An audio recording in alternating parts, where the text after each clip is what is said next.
It should come as no surprise that when it comes to supply chains, automation is the way of the future. Giants like Amazon, Walmart, Kroger, trucking companies, pharmaceuticals are all investing millions of dollars into automated systems to bring reliability, speed, and stability to their supply chains. In this video, we'll walk through a real-life system to help you understand how to calculate system capacity and explain the variables and inputs that go into designing one of these. To start with designing your system, the first variable you want to understand is your customer demand, and ideally, your forecasted customer demand. Since companies are investing millions of dollars into these systems, they want them to last for a while. So as we walk through the system, I'm going to use some very reasonable numbers that you could expect. Before we get too far, let's introduce some vocabulary of things that we'll be talking about. The first is cycle time. The cycle time is how long it takes for one of the pieces in our system to complete a full single cycle. We'll time some examples of this to show you how that's done. The second thing we'll discuss is takt time. This is how fast you have to go to meet your customer or production demand, and it's a formula that's calculated like this. You take your available time in your shift and divide it by your expected customer or production demand. So if I had a 10-hour shift and I wanted to complete 100 units, I would need to complete 10 units per hour. That's how fast I have to go to complete those. The last thing we'll discuss is a pacemaker. This is the piece of equipment that you often want to maximize, and it sets the pace or the speed for the rest of the system.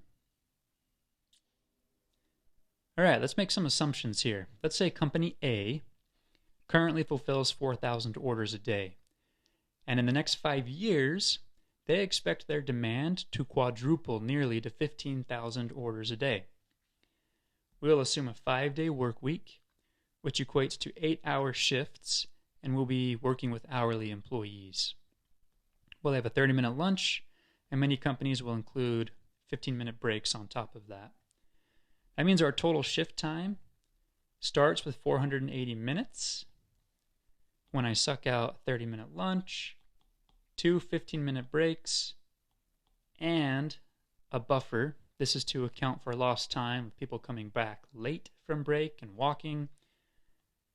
That will leave me with 400 productive minutes during my shift.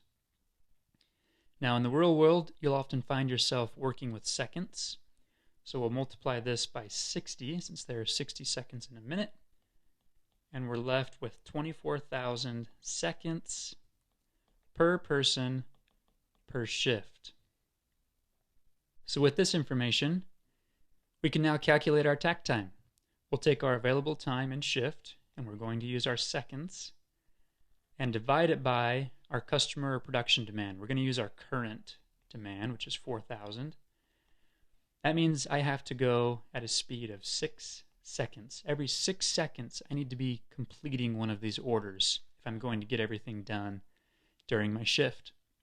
Now, 6 seconds is probably a little too fast for a single employee to pack out an order. So let's collect some additional information here. We have our stacker. This is what dispenses and receives totes. We have our picking equipment that's going to pick into those totes. Our conveyor belt here, we will signify with these directional arrows. Draw my little packer here. She's packing our orders. And here's my shipping and sorting conveyor. Think FedEx, UPS, again with our directional arrows. Now with all of these, that gives us 1, 2, 3, 4, 5 different portions of our system that we need to measure times for. This piece of equipment here is our real-life stacker. The purpose of this machine is to send totes into our system. Now what I'm going to do is start tracking how long it takes for these totes to come out of the stacker. I've selected a point on my conveyor line, and as it passes that point, I'm just using the lap function on my phone to capture these times. I'm going to do the same thing for my picking machine. Now you can't hear this, but when those items are dropping into the tote, that is when I'm pushing my lap button. It's an audible sound. It's easy for me to recognize when to hit that lap.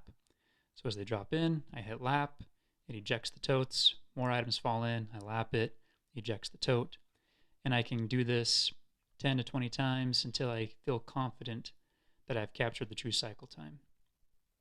We want to move on to a conveyor now. And again, I've just identified a spot on the conveyor, and when I see the tote past that spot, I hit my lap. This is Packout. Since this process takes a little longer, I'll collect the times myself, but I want to show you how these conveyors work. This bottom conveyor is a takeaway conveyor. This will recirculate the totes back into the system for picking. The second conveyor is where completed picked orders arrive to the packers so they can pack them out into boxes. This third conveyor is for large boxes after they've been packed out. This conveyor will take them down to one of our sorting conveyors. And this top conveyor is for smaller boxes or envelopes that are taken to a separate conveyor. This is the shipping sorter. Now it's not being pushed to its max right now, so I can't capture an accurate cycle time like I can with a machine. I'll provide some timings in the next section. Now that we have our times collected, let's revisit our image here and see if we have the right amount of equipment to maximize the efficiency of our pacemaker. So our stacker had a cycle time of a little over 3 seconds, 3.25, and an occasional long cycle where a new stack of totes would have to enter the machine, which would slow down the cycle time even more. In order to feed our pacemaker without having it slow down, we need to add a second stacker because our picking machine is moving at a pace of 3 seconds as its cycle time. And because this machine is our pacemaker, 3 seconds is what we're targeting. Our conveyor was able to move at a rate faster than 3 seconds, so less than 3, it was about 2.25. So the speed of our conveyor we are not worried about. It can feed our picking machine without causing any bottlenecks.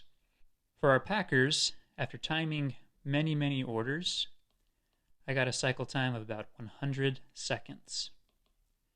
So how many packers does that mean we need? That's far more than our takt time of 6 seconds for a single packer. So we need to determine how many we need to support our pacemaker. So it takes 100 seconds to pack an order. I have 24,000 seconds in my shift. Divide that, you get 240 orders per shift per person. I then take that 240, divide it by 4,000, which is the number of orders we need to get out, and I get a little over 16, which means I need 17 packers because you can't have a partial person. I take that 17, divide it into 100, and I end up with a little over 5, which gives me 6 seconds. Now, why is that 6 seconds important? That is my takt time. So what we just did was a little gut check on whether we had the right amount of packers and if the times match up with our goal. Now we'll put 17 packers here. In our sorter, in this system we had 2 high-speed sorters that could go 3 seconds. So we're definitely okay there since we have 2 of them. So here's a representation of what our system would look like now that we've captured all of these times and determined the right pieces of equipment and the number of packers. We would have our 2 stackers here, our single picking piece of equipment, our 17 packers and all their pack stations, with some sort of takeaway shipping lane. Going back to our original assumption now, how big would we have to make this system to handle our forecasted customer demand? So if you recall, we had said that in 5 years, this company would now be fulfilling 15,000 orders a day. Because the pacemaker capacity is 3 seconds per order, that was its cycle time, that means in a productive shift of 400 minutes, we could put out 8,000 orders. So we need to look at our takt time here. We need to take our 24,000, that's our shift time, divide it by 15,000, which is our new forecasted demand, which gives me a takt time of 1.6 seconds.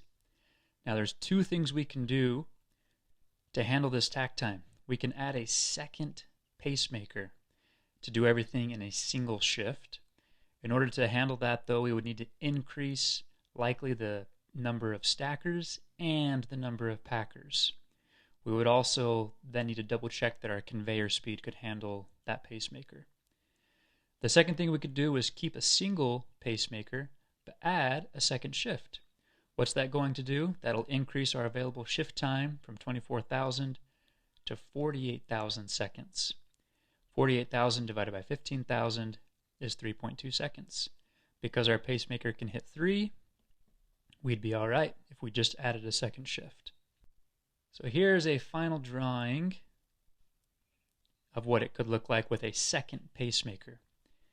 You would likely want to do 2 separate lines. Again, unless you had a conveyor that could handle a 1.5 second speed. That's pretty fast, but it is possible.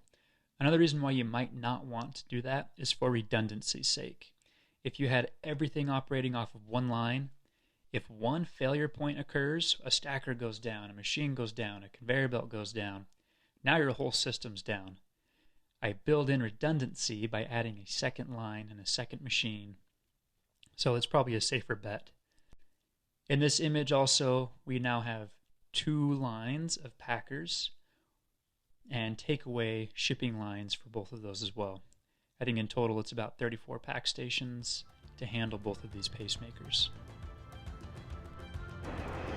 You should now be able to understand the basics of putting together a simple automated system. What is your forecasted customer demand? What is your pacemaker, and can it meet your forecasted customer demand? How many other pieces of equipment do you need to support your system? Conveyors, stackers, other picking machines. How many of those pieces of equipment do you need to maximize the efficiency of your pacemaker? And how many people do you need to support your system? You now have the tools to calculate these metrics, so all you have to do is practice now. We learn by doing.